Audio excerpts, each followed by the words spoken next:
Hello everyone, today we're going to learn about a fundamental concept in programming called functions. Functions are a way to organise your code into chunks that can be used repeatedly. Think of a function as a mini program inside your main program that performs a specific task. By using functions, you can keep your code tidy and avoid repeating the same code multiple times, which makes it easier to read and fix if something goes wrong. Let's start by creating a simple function that draws a square.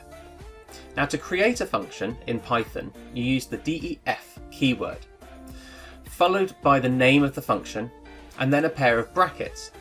Inside the brackets, you can specify what information or parameters your function needs to work. After the brackets, you put a colon, and then the block of code that performs the task. In this example, draw square is a function that makes the turtle draw a square. The turtle moves forward by 100 units and then turns right by 90 degrees, repeating this 4 times to complete the square. Let's see this code working. So here we have our function called drawSquare, and inside we've got a loop which will iterate 4 times, sending the turtle forwards 100 units and making it turn right 90 degrees.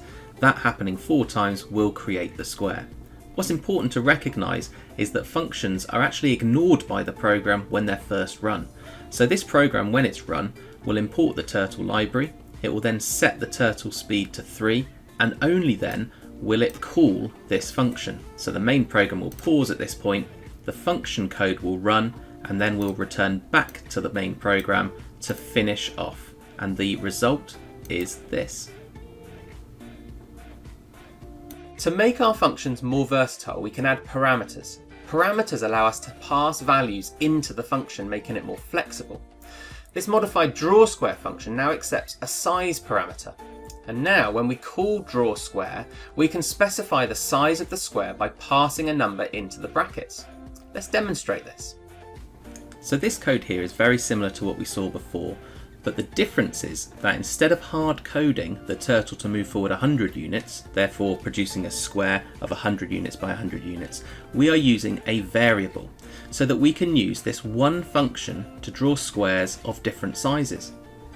Notice how when we now call the drawSquare function, we've got 50 in the brackets.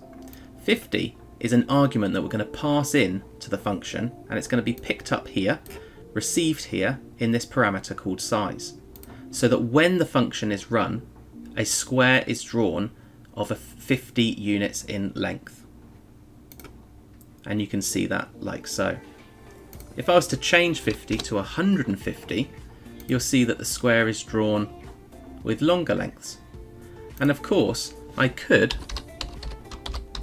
call the function twice, therefore drawing a square within a square.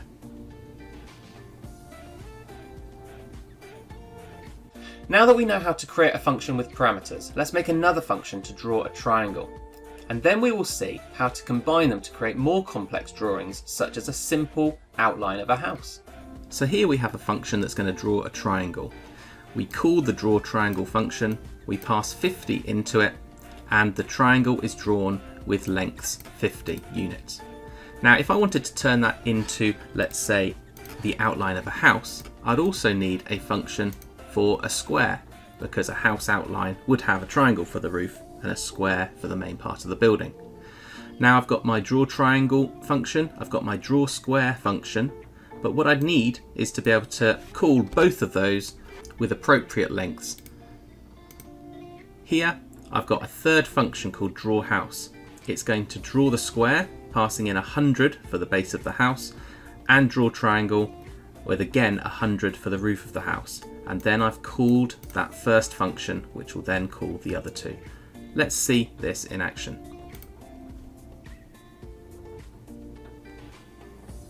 And there you go, 2 functions which combine to draw the outline of a house. So, as we've seen, functions are powerful tools in programming that help you organise your code better, make it easier to read, and reuse code efficiently.